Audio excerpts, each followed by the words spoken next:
ஒரு சகாப்தம் முடிவுக்கு வரப்போகுது. ஒரு வரலாறு எழுதப்பட போகுது. தளபதி விஜய் நடிப்பில் ஒட்டுமொத்த ரசிகர்களின் எதிர்பார்ப்பை உச்சத்துக்கு கொண்டு சென்ற படம் ஜனநாயகன். இந்த படம் சாதாரண படம் கிடையாது. ஏன்னா இது தளபதி விஜயின் கடைசி திரைப்படம். இதுக்கப்புறம் சினிமா இல்ல, நேரடியாக அரசியல் களம், மக்கள் சேவை. அதனாலதான் Jananayagan equal to emotion plus politics plus mass history.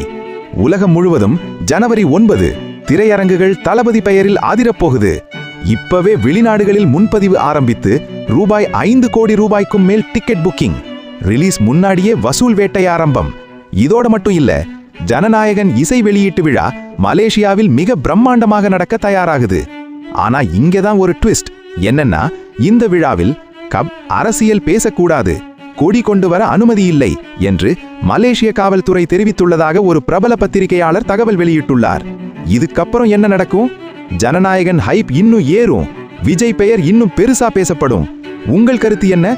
இந்த படம் வரலாறு படைக்குமா? கமெண்ட்ஸில் மாசா சொல்லுங்க.